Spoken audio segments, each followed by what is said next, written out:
Hi అండి. ఈరోజు recipes రాగి పిండి రెసిపీసు మంచి హెల్తీ రెసిపీస్ అనమాట. ఒకటేమో హాటు, ఒకటేమో స్వీటు. మంచి హెల్తీ రెసిపీస్ అనమాట 2 కూడా. మీరు కూడా ఒకసారి ట్రై చేయండి. ఒక కప్పు రాగి పిండి తీసుకుంటున్నాను. ఒక కప్పు శనగపిండి, ముప్పావు కప్పు వరకు రైస్ ఫ్లోర్ అనమాట. అదే బియ్యపు పిండి, పొడి బియ్యపు పిండి ఇది.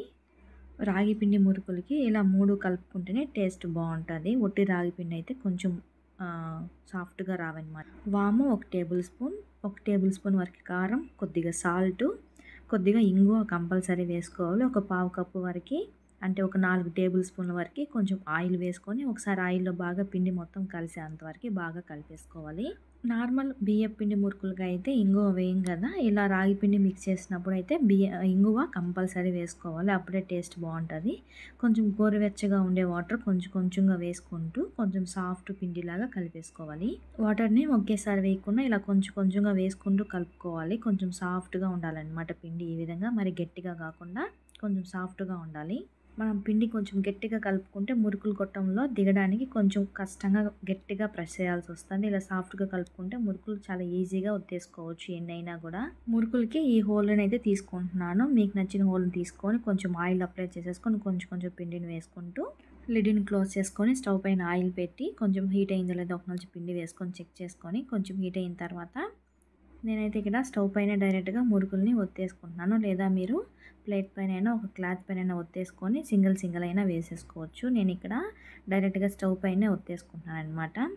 ఇలా 2 సైడ్లు కూడా కొంచెం ఆయిల్లో మనకి బాగా ఫ్రై అయిందో లేదో తెలియడానికి బుడగలు వస్తుంది కదా. ఆ బుడగలు కాస్త తగ్గిందంటే 2 పక్కల కూడా మంచిగా కాలినట్టు అనమాట. ఒట్టి బియ్యం పిండి అయితే మంచి కలర్ వస్తే తెలుస్తుంది కదా. రాగి పిండి అలా కాదనమాట. కొంచెం బుడగలు తగ్గితే ఇంకా ఫ్రై అయిపోయినట్టు మంచిగా క్రిస్పీగా ఉంటుంది. ఇక అన్నీ కూడా నేను ఇలా డైరెక్ట్గానే ఒత్తేసుకుంటున్నాను. మీరు ఇంతవరకు ఇలా రాగి పిండితో మురుకులు చేయకపోతే ఒకసారి ఈ విధంగా 3 పిండి కలిపి ఒకసారి ట్రై చేయండి. మురుకులు అయితే చాలా క్రిస్పీగా చాలా బాగుంటాయి. మీరు ట్రై చేసి మీకు ఎలా కుదిరిందో కామెంట్ చేయండి. నచ్చితే మన ఛానల్ని లైక్ చేసి సబ్స్క్రైబ్ చేసుకోండి. మీ ఫ్రెండ్స్ అండ్ ఫ్యామిలీ మెంబర్స్ కూడా షేర్ చేయండి. నెక్స్ట్ వచ్చి స్వీట్ ఐటమ్ అనమాట. ఇలా రాగి పిండి బెల్లంతో ఒకసారి స్వీట్ ట్రై చేయండి. చాలా సూపర్గా ఉంటుందన్నమాట. రాగి పిండి ఇంకా హెల్త్కి కూడా చాలా మంచిది కదా. ఒకసారి ఈ విధంగా స్వీట్ని అయితే ట్రై చేయండి. రాగి పిండి ఇష్టపడిన వాళ్ళు కూడా చాలా ఇష్టంగా తింటారు ఈ స్వీట్ అయితే. స్టవ్ పైన ఒక బౌల్ పెట్టుకొని అందులో 1 కప్పు బెల్లం, 2 కప్పులు వాటర్ వేసుకొని బెల్లం కాస్త కరిగితే సరిపోతుంది. మనకి పాకం ఏం అవసరం ఉండదు. బెల్లం కాస్త కరిగిన తర్వాత ఇందులో 1 టేబుల్ స్పూన్ వరకు ఫ్లేవర్ కోసం యాలచ్చి పొడి వేసుకొని పక్కన పెట్టేసుకోవాలి.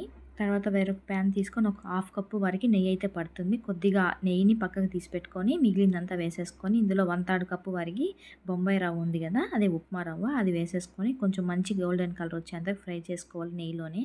బాగా మంచిగా ఫ్రై అయిందో లేదో తెలియడానికి కొంచెం నురగగా ఈ విధంగా వస్తుంది. అప్పుడు మనకి రవ్వ మనకి ఫ్రై అయిపోయినట్టు. అప్పుడు 1 కప్పు రాగి పిండిని కొంచెం కొంచెంగా వేసేసుకొని రాగి పిండి మొత్తం నెయ్యిలో బాగా కలిసే అంతవరకు బాగా కలిపేసుకోవాలి. మంచిగా ఫ్రై అయిపోతుంది రాగి పిండి.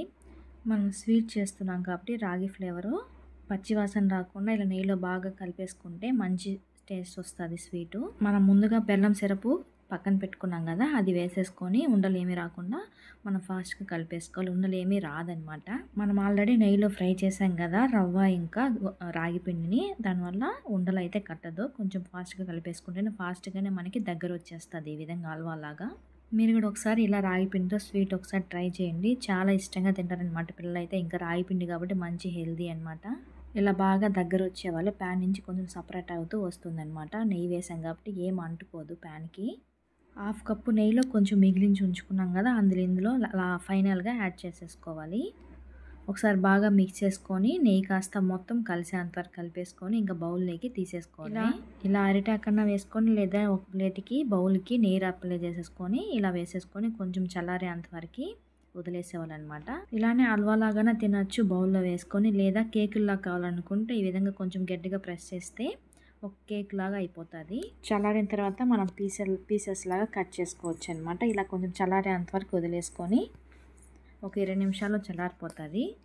పిల్లలకి ఇలా పీసెస్ లాగా ఇవ్వాలనుకుంటే ఈ విధంగా మనం చల్లారిన తర్వాత మౌల్లో నుంచి సపరేట్గా వచ్చేస్తుంది ఈజీగానే. ఇప్పుడు చిన్న చిన్న పీసెస్ లాగా కట్ చేసేసుకొని కేకుల్లాగా ఇవ్వచ్చు. మీరు కూడా ఒకసారి తప్పకుండా ట్రై చేయండి. ట్రై చేసిన తర్వాత మీకు ఎలా కుదిరిందో కూడా మర్చిపోకుండా కామెంట్ చేయండి. వీడియో నచ్చితే లైక్ చేసి సబ్స్క్రైబ్ చేసుకోండి. టేస్ట్ అయితే చాలా బాగా వచ్చిందనమాట. ఎవరైనా కూడా ఈజీగా తింటారు. ఏ ఏజ్ వాళ్ళైనా తినొచ్చనమాట రాగి పిండే కాబట్టి. Thank you for